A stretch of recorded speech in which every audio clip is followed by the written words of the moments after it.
All right. Hi, hello. This is Blaise. Welcome back to my channel. If you're new here, I am a personal trainer and a nutrition coach, but mostly I work with lifestyle. So, helping you make your lifestyle something that is more sustainable and that gives you the body that you want, the friends that you want, the life that you want, the relationships that you want, eating the foods that you want. So, if you are new, please like and subscribe down below. Let's get right into it. Today is going to be a little bit controversial because I am going to talk about skinny talk. Skinny talk is wrong, and that is the title for today's video. So, I want to talk about why skinny talk is wrong and how we can focus on changing our mindset, because you all know I'm all about mindset. So, how can we change our mindset to stop focusing on skinny being the end goal? So, today I'm going to share with you 6 reasons we need to change our mentality around this whole skinny talk thing, which honestly, I can't even believe is still going on because, I grew up in the 90s and that's a lot of what it was. It was very toxic. There was a lot of eating disorder culture. And I thought that a lot of that went away when we started realizing women need to lift weights and strength train. But now I'm seeing that it's back, it's trending, and I want to talk about it. So, the number one thing that a lot of skinny talk, like influencers, talk about is that if you eat less, you're going to weigh less. And if you weigh less, you're going to be skinny. And this is the perfect example of why people with no nutrition really knowledge shouldn't be giving advice, because there is a huge difference between eating. Let's just even keep it healthy. Let's just say there is a huge difference between eating a pile of organic regular potatoes, because they're very calorically dense, and a pile of the same amount of food, like on a scale, but of butternut squash. The glycemic index is completely different. The carbohydrates level is completely different. The nutrients that are in those two foods are completely different. And so what skinny talk tells us is that all food is based on calories and all food is created equal as long as you're in your caloric intake. And I want to push back up against that and say, yes, you do need to be in a caloric deficit if you want to lose weight, but you need to eat real food. And this is what skinny talk, I feel like, is missing. Of course, there are some of those influencers that I believe are talking about the right things, and they're encouraging people to eat real food. But my point is, I started seeing so many more muscle gains when I still ate carbs. I still ate large portions of food because I'm an athlete and I work out all the time and I'm a trainer. But I started swapping things out, right? So instead of eating rice, I normally now will either eat butternut squash, sweet potato, or fruit. Those are kind of the only carbs that I'm eating these days. I still do eat some chips, like a few chips here and there. It's not going to kill me, but I took the emphasis off of eliminating and restricting and doing super small portions. And yes, I do eat moderate portions, but I also focus on eating really healthy whole foods that work for my body. Some people, quinoa works really well for them. Brown rice works really well for them. Those things make me feel pretty bloated and gross, so I can't eat them. But that's the number one thing that skinny talk is missing, is that it's promoting this idea of caloric deficit, where you're just in calorie jail, as Paul Saladino calls it, and you just constantly feel like, well, I just have to be in a deficit for the rest of my life. And while you do need to be in somewhat of a deficit, I don't believe that restricting yourself to, let's say, 1,500 calories a day, especially if you're walking 10,000 steps a day, lifting weights every day, that's not sustainable. So we need to get away from the concept of, I'm just going to eat less, because I actually do know people that will be like, well, I'm going to eat candy because it's technically has less calories than a steak, but there's no nutrients and there's no real satiety there, right? Which I'm going to talk about in a few points from now. But just eat real food is a great concept. It's called the concept of JERF, just eat real food. This has saved me a lot, because I find if I'm eating healthy and I'm eating real food, you cannot overdo it, of course, but it's a lot harder to gain weight, to feel bloated, to get sluggish and tired and brain fog if you're actually eating real food. Whereas I think that for me personally, sugar is what makes me feel the most bloated, the most sluggish, and honestly, it fucks with my memory. Okay, so that leads me to my second point, which is cabbage and water aren't going to fill you up. A lot of times, the skinny talkers are kind of similar to my first point, but different. They're talking about eating things that are low in calories. And while, again, we have to be in some sort of deficit, I don't believe that eating 100-calorie packs or eating celery or eating cucumbers or what other things are low in calories, or eating sugary foods or just eating fruit, those things aren't going to fill you up. And so, like, when you're trying to lose fat, you don't want to be like feeling that you are constantly ravenous all the time. And eating those types of lighter foods, while they can be good in other ways, they don't actually make us feel full. Then we restrict until we get to whatever your crash point is. For some people, their crash point's like 2 p.m. My crash point's like 2 or 3 p.m. is when I get like ravenously hungry. So I have to be really diligent about what I eat throughout the beginning of the day. Some people, their crash point is the evening. Some people, their crash point is if they've been drinking or smoking weed, then they start to binge out. So if you restrict too much on these lower calorie foods throughout the course of the day, you're going to be that much more likely to crash out in the evening, or to crash out when your body is finally like, yo, feed me. So for me, like a perfect example of this is when I'm going through something stressful, I won't eat because I'm too stressed. And while you might think the skinny talkers would say, great, because you're going to lose weight because you're in a calorie deficit. Sure, for the first few days. But let's say I'm stressed out for 2 days in a row, I'm not eating the proper amount. And then day 3 comes around, I finally re-regulate myself. And then I am like so starving. So what we want to do is get away from that mentality, get away from the idea that we need to constantly be eating like little fucking birds, and eat a steak. Okay? Which takes me to my third point. You have to focus on protein. This is literally the only thing that's changed my body without feeling like I'm in a calorie jail. Because when I was vegan and trying to lose weight, it felt impossible because I had to eat so many carbohydrates literally just to sustain myself, because I was so protein deficient. So I know I hit the nail on the head constantly with the protein, but I'm going to talk about it pretty much in every video, because if you eat protein, it's number 1, harder to overeat and binge. And number 2, it keeps you fuller longer. So like what I have found is that if I eat a really solid breakfast, I post a lot of these on my shorts about what I eat for breakfast, so check those out. But if you focus on getting 30 to 40 grams of protein in every meal, you're not going to get this super high glucose or blood sugar spike into a drop, which is going to send you into cravings, send you into sugar, send you into spirals. If you stop doing that, you are going to feel so much better. So really focusing on your protein. So you want to make sure, you can type it into ChatGPT, but like make sure the amount of protein you're eating is equivalent to your goal body weight if weight is something you're tracking. So for me, my goal, I'm like 160 or something. My goal body weight's 150. So I try to eat, honestly, I don't think I can do 150 grams of protein a day, but if I can get 120, that's pretty consistent for me and it feels doable. So what I tell all women is start getting 100 a day, because even 100 is going to feel like a lot at the beginning. This is going to be like 3 eggs in the morning with a 1/4 pound of lean ground beef, which is 90. I like to do the 93%. And then maybe with some collagen or something on the side there, you've got 40 grams. And again, this pushes against skinny talk, because if you look at what 40 grams of protein looks like, but it's all healthy, it's well sourced, it's lean, it's lower in fat, this is a lot of food.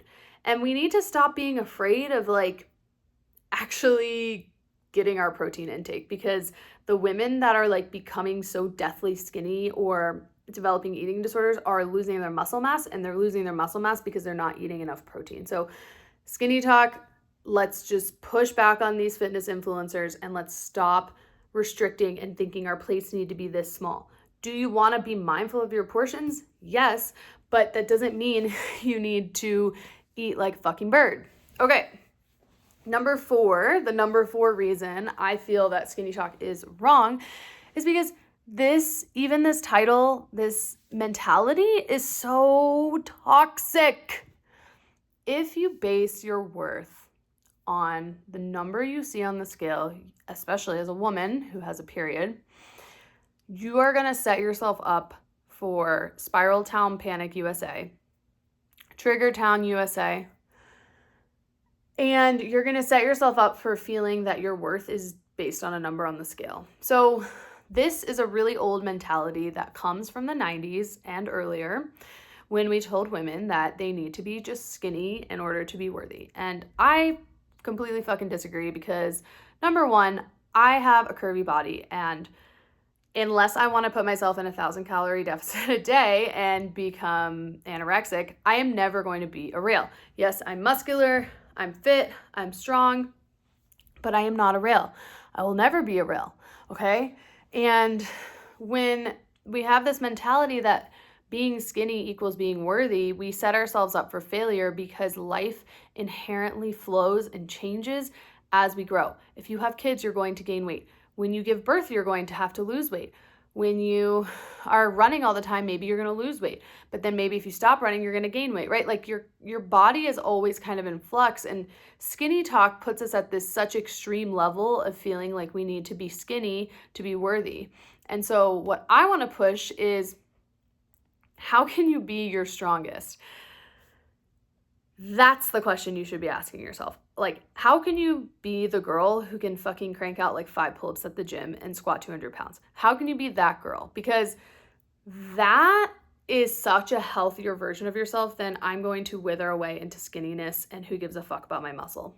Additionally, we have found that as long as you are at a healthy BMI or a healthy body fat percent, so let's say you're like under 25% and you're healthy, we want to stay at the weight that we can sustain with the most muscle on our body. That's what Dr. Gabrielle Lyon tells us, and she is all about women's health, weight training, strength training, protein, all the good shit.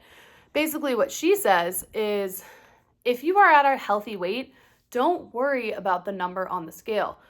Focus on getting your muscle as dense as possible and dropping your fat. So the number on the scale, the skinny, the light, the whatever, this needs to go and needs to go in the trash can, because it's not a sustainable way to live your life.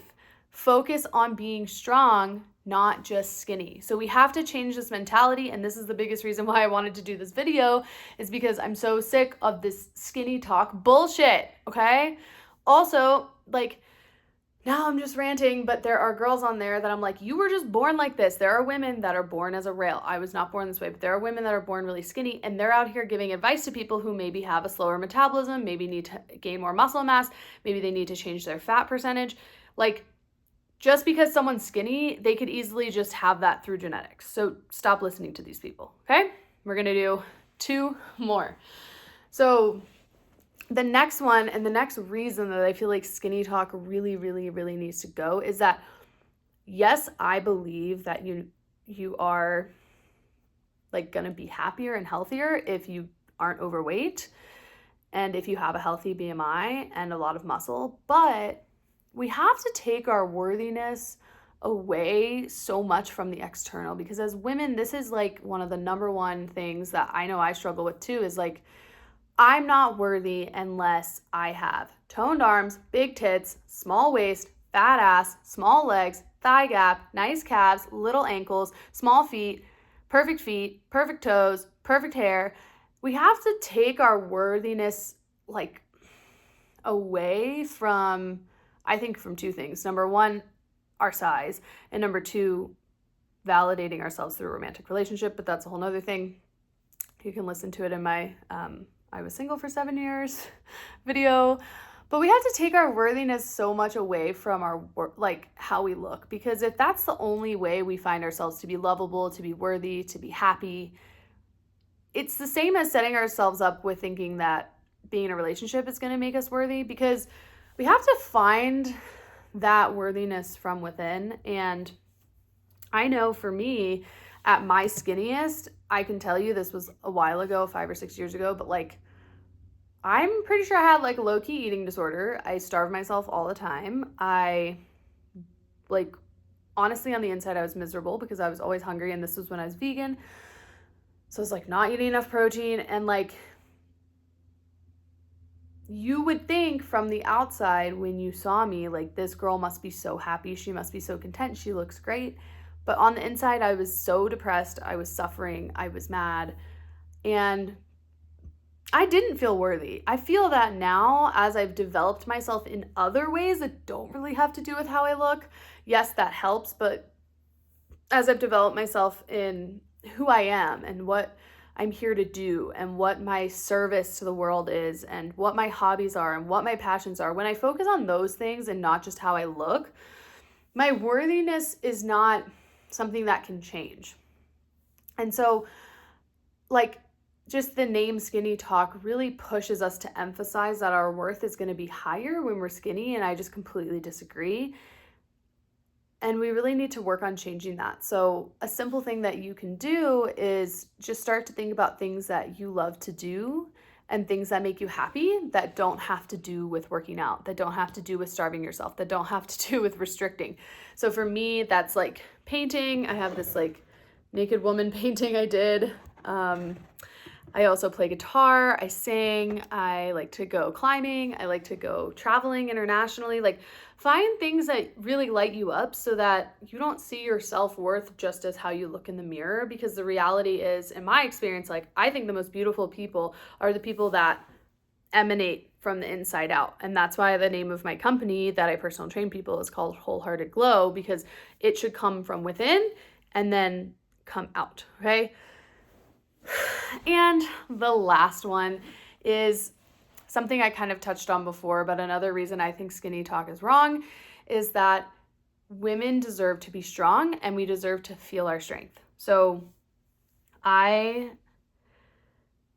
wish I could go back to like 10 or 12 years ago when all I was doing was cardio to try to be skinny, and I could just like hand myself a fucking weight, a heavy weight, the heaviest weight in the gym. Because being strong physically, like, fuck being skinny, but like being strong has changed my life. Number one is like, men don't fuck with me, like toxic predators, because they know I will literally rip their balls off. But number two, I feel really capable.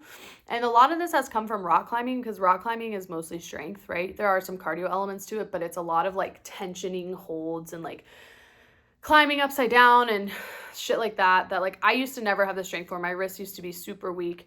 Like, I have like veiny forearms now, which I'm kind of proud of. But if I could give like what I've learned in the journey to becoming strong, or strong as opposed to skinny, I would give that to every woman in the world, because we traditionally, like, the way that the society we live in has been set up is that, I mean, this is changing, but like, be the damsel in distress, be weak, pretend you don't know. And for me, what's been so empowering in the last 7 years is like, I have learned my strength, and this is physical, of course, but it's also mental. And so because I'm physically strong, it helps me to be mentally strong. And this is something that being skinny will not give you, because if you're just starving yourself and don't have any muscle, you literally will feel like your brain is incinerating and burning up. So we have to focus on our weight training. We have to focus on getting as strong as we can, lifting heavy weights, doing our squats, eating our steaks.